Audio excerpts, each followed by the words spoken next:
नमस्कार मित्रांनो. मागच्या व्हिडिओत आपण यवतमाळ जिल्ह्याची जी काही पीक विम्याची यादी समोर आलेली होती, त्यामध्ये जी काही महसूल मंडळानुसार गावं निर्धारित करून रक्कम खात्यावर जमा करण्यात आलेली होती, अशा गावांची आपण यादी पाहिली. या व्हिडिओमध्ये आपण उर्वरित गावांची जी काही यादी ती देखील कव्हर करणार आहोत. त्याचबरोबर नांदेड व परभणीचा पीक विमा जो येत्या 2 ते 3 दिवसामध्ये जमा व्हायला सुरुवात होणार आहे. परभणीचा झाला देखील असेल, कृपया झाला तर ते देखील सांगा कृपया कमेंट करून. तर बघा, त्यामध्ये गावांची पारीत यादी जी काय आलेली आहे, म्हणजे या गावातल्या शेतकऱ्यांना रक्कम ही खात्यावर जमा होणार आहे 1 ते 2 दिवसामध्ये. त्या गावांची बाकी जिल्हे म्हणजे नांदेड आहे, परभणी आहे, यवतमाळ आहे व मराठवाड्यातले बाकी मेजर जे जिल्हे आहेत ज्यांची गव्हर्नमेंटने रक्कम निर्धारित करून दिलेली आहे, सर्व म्हणजे तुरीची असेल, सोयाबीनची असेल व कापसाची असेल, तिन्हीचं एकंदरीत आपण विश्लेषण व्हिडिओच्या मार्फत करणार आहोत. यामध्ये मी तालुके महसूल मंडळानुसार गावांची नावे सांगणार आहे. कृपया यामध्ये जर तुम्ही असाल तर कृपया कमेंट करून नक्की सांगा, म्हणजेच बाकी तुमच्या शेतकरी बांधवांना देखील थोडीशी मदत होऊन जाईल. तर चला, व्हिडिओमध्ये आता वेळ वाया न घालवता आपण व्हिडिओला सुरुवात करूया. तर बघा, यामध्ये मी काही मेजर जेवढे गावांची आहेत ती तुम्हाला यादी जी काही पारित झालेली आहे ती सांगतो आहे. त्या अगोदर जर चॅनलला नवीन असाल तर माझं नाव आहे सम्राट आणि स्वागत आहे तुमचं शेतकरी सम्राट यूट्यूब चॅनलमध्ये. चॅनलला लाईक, सबस्क्राईब व शेअर केलं नसेल तेही करून घ्या. माझ्या डाव्या साईडला जो काही बेल आयकॉन दिसते, घंटा दिसते, त्याला देखील दाबा, म्हणजे तुम्हाला सर्वात फास्ट अपडेट मिळून जाईल. तर बघा, यवतमाळ जिल्ह्याचे आपण कालचे पेंडिंगमध्ये जी गावं राहिली होती ते आपण आता जाणून घेऊया थोडक्यामध्ये. तर बघा, आर्णी तालुका आपण घेतला होता. एक सेकंड. त्यानंतर आता कळम, केळापूर, घाटंजी, झरी, जामणी, दारगव्हाण, दिग्रस, नेर तालुका, पुसद तालुका, बाबुळगाव, महागाव, मोरगाव, यवतमाळ, जवळपास 650च्या आसपास गावांची यादी आलेली आहे. मेन जेवढी गावं आहेत ते सांगतो. उर्वरित गाव जर कोणतं असेल कमेंटमध्ये सांगा, त्याचा देखील तुम्हाला लवकरात लवकर प्रतिसाद भेटून जाईल. तर बघा, यानंतर आता आपण कळम तालुका घेऊया.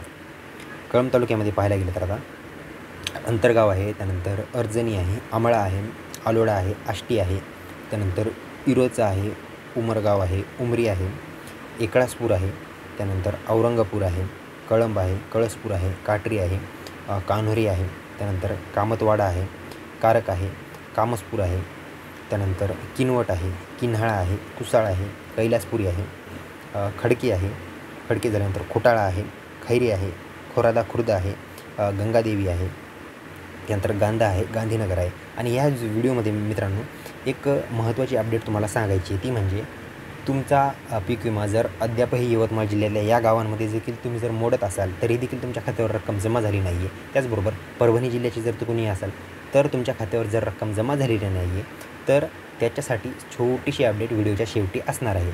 का रक्कम तुमच्या खात्यावर जमा झालेली नाही आहे, गावाचं नाव यादीत आहे तरी देखील पैसे खात्यावर नाहीत आले, अशी देखील भरपूर शेतकरी आहेत, हजारोच्या संख्येमध्ये शेतकरी आलेले आहेत. तर बघा, त्याची अपडेट मी व्हिडिओच्या शेवटी सांगणार आहे. तर आपण तोपर्यंत व्हिडिओला कंटिन्यू करूया. त्यामध्ये जोंधळणी आहे, झाडकिनी आहे, डोंगर खरडा आहे, तरोडा आहे, त्यानंतर तळेगाव आहे, तिरझाडा आहे, तुळजापूर आहे, थाळेगाव आहे, दत्तपूर आहे, दाहेगाव आहे, दोडापूर आहे, दौलतपूर आहे, दौलतपूर झाल्यानंतर नागठाण आहे, निमगव्हाण आहे, निळज आहे, पांगडी आहे, पाथर्ड आहे, पारडी आहे, पारडी नकटी आहे.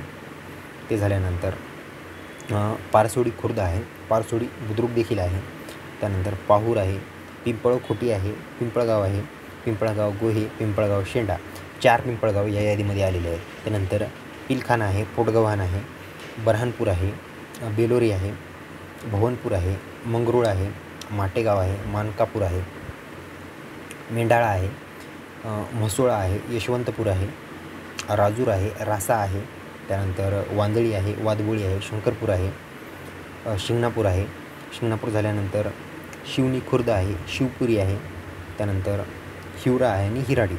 एवढे गावं कळंब तालुक्यातले आहेत मित्रांनो. यामधलं जर कोणी असेल रक्कम मिळाली असेल कृपया लवकर कमेंट करून सांगा. त्यानंतर आपण घेऊया मेन तालुका पुसद तालुका. आता पुसद तालुक्यातले आपण पेंडिंग गावामध्ये अमृतनगर, अश्विनपूर आहे, आडगाव आहे, आमती आहे, आमदरी आहे, आरेगाव खुर्द आहे, त्यानंतर आरेगाव बुद्रुक आहे, आसोळी आहे, इंदिरानगर आहे, इटावा आहे, इनापूर आहे, इसापूर आहे, इसापूर झाल्यानंतर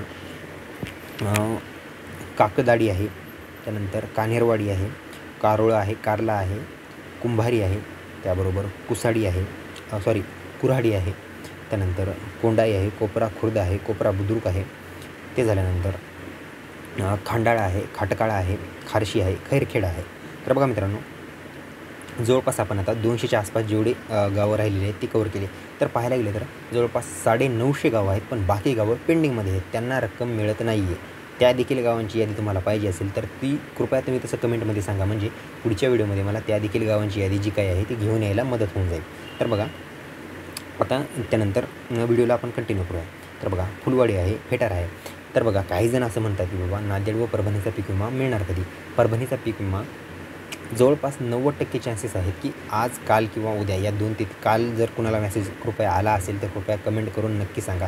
कारण काही जणांना मेसेज लेट येत आहेत. रक्कम तर खात्यावर जमा होत आहे, पण मेसेज लेट आहेत.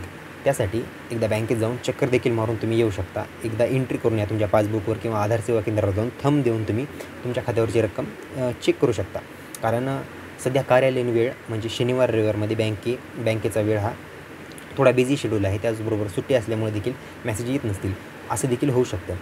त्याचबरोबर जर आज, उद्या किंवा रविवारच्या आसपास म्हणजे रक्कम जर तुमच्या खात्यावर नाही आली तर कृपया सोमवारी अवश्य 11 वाजता जाऊन बँका एकदा चेक करून या.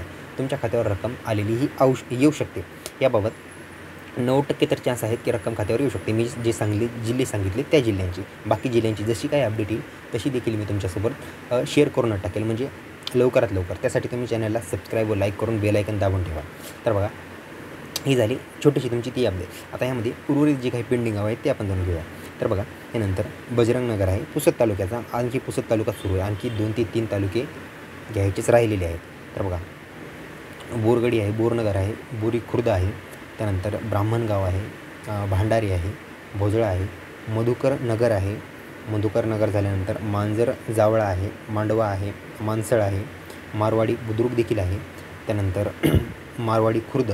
जवळपास खुर्द व बुद्रुक हे एकाच जिल्ह्याचे नाही, बाकी जेवढे जिल्हे आहेत त्या जिल्ह्याचे देखील एक खुर्दला जर मिळालं रक्कम तर बुद्रुक ह्या दोन्ही गावांना मिळणार आहे. म्हणजे जवळपास 90% खुर्द व बुद्रुक असलेले गावं हे व्हॅलिड झालेले आहेत. त्यानंतर येळदरी आहे, येहाळा आहे, रांबा आहे, लोणदरी आहे, लोणी आहे, लोभिवंत नगर आहे. तर बघा मित्रांनो, यामध्ये काही गावांची नावे सेम टू सेम असू शकतात. म्हणजे पुसद, हिंगोली, परभणी ह्यामध्ये काही गावं पाहिले मी जे सेम टू सेम आहेत. आता बोरी असेल, आता बोरी परभणी देखील मध्ये येते आणि इथे देखील येते. तर अशा नावाची गल्लत करू नका. कृपया व्हिडिओला काळजीपूर्वक बघा. जे काही गावं आहेत ते मी एका सोयीने सांगतो आहे. नाहीतर असं व्हायला नको की तुम्ही गावाचं तर नाव सांगितलं पण रक्कम खात्यावर जमा नाही म्हणून लोक डायरेक्ट यूट्यूबर्सला शिवा घालायला लागतात. कृपया अशी चूक करू नका. तसे तर हुशार तुम्ही आहातच. तर बघा, शेंबाळ पिपरी आहे, शामपूर आहे, शिवण आहे, शिवणी आहे, शिवाजीनगर आहे, त्यानंतर शिळबुद्रुक, श्रीरामपूर पुसदमध्येच मोडतं बघायला गेलं तर. बघा, ही एवढी पेंडिंग गावांची यादी मी तुम्हाला सांगितलेली आहे. यामध्ये उर्वरित जी काही यादी आहे ती जर आता सांगायला गेलं तर खूप व्हिडिओ हा मोठा होऊन जाईल. आताच व्हिडिओ 8-9 मिनिटाच्या आसपास झालेला असेल. तर बघा, अशीच आता उर्वरित जी काही माहिती आपण ती पुढच्या व्हिडिओमध्ये घेण्याचा प्रयत्न करूया. तर चला भेटूया पुढच्या व्हिडिओमध्ये. तोपर्यंत धन्यवाद.